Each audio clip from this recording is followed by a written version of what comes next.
স্বরাষ্ট্র উপদেষ্টা এবং সহকারী উপদেষ্টা খোদাবক, তাকে জনতার সামনে আইসা বলতে হবে যে এই এক সপ্তাহে সে কি কি অগ্রগতিতে আগাইছে।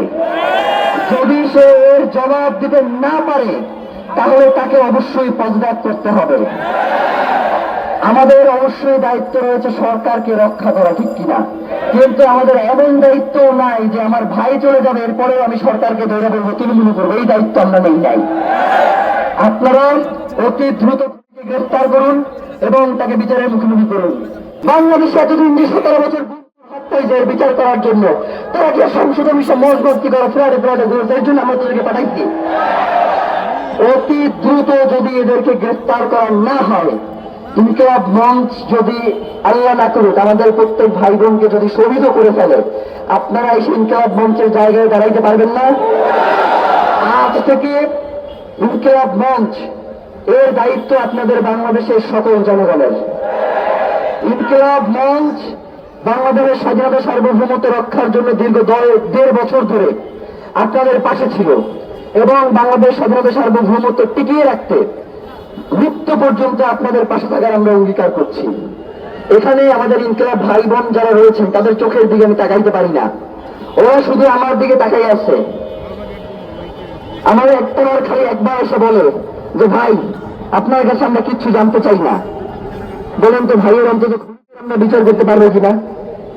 আমি এদেরকে বলেছি যে বাংলাদেশে যদি কেউ আমাদের পাশে না দাঁড়ায় আমরা এর জন্য সংগ্রাম করে যাব। কিন্তু আমরা তো মানুষ নিয়ে অভিনেতা ঘুরিয়ে বুঝেছি যে পুরো বাংলাদেশ ইনকিলাব মঞ্চের পাশে দাঁড়ানো আছে। সুতরাং বাংলাদেশকে আর স্বাধীনতা সার্বভৌমত্বকে দিল্লির কাছে বর্গা দেওয়া চলবে না। আমরা বাংলাদেশের স্বাধীনতা সার্বভৌমত্ব এবং স্থিতিশীলতায় বিশ্বাস করি এবং যাতে কেউ কোনো অপ্রীতিকর পরিস্থিতি তৈরি করতে না পারে এই জন্য আপনাদের প্রত্যেককে ইনকিলাব মঞ্চের একজন কর্মী হয়ে যেতে হবে। ভাইয়েরা, বুদ্ধি দিয়া যেমন হচ্ছে আপনারা দেখেন লক্ষ লক্ষ মানুষ, ওই যে উপদেষ্টা পরিষদ সরকার ওই জায়গায় লক্ষ লক্ষ মানুষ, কিন্তু এরপরেও কেন তারা আমাদের উপর প্রভাব খাওয়াইতে পারে? কারণ তারা হচ্ছে ওই যে তাদের মাথায় যে শয়তানি বুদ্ধি, এই শয়তানি বুদ্ধি দিয়ে তারা রাষ্ট্রকে পরিচালনা করতে চায়।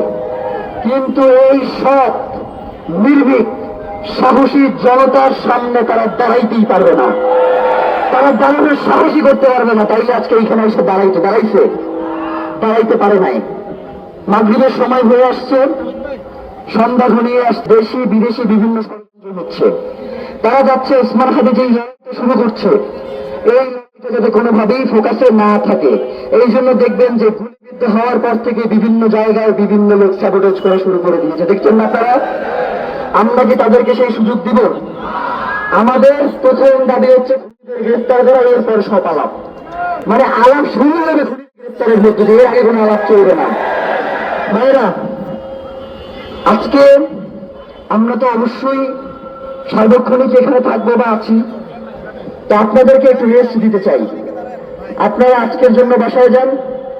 আমরা আপনাদেরকে আগামী যে কর্মসূচি 24 ঘন্টার জন্য ঘোষণা করলাম, এখন কয়টা বাজে দেখো, 5:15। আগামীকাল 5:15-র মধ্যে সরকারের পক্ষ থেকে যদি কোনো জবাব না আসে আমরা আবার এইখানে আসবো। কি আপনারা আসবেন না? অনেক চাকরি আর কোনো ছাড় চলবে না, সাথে আমরা আর কোনো দিব না।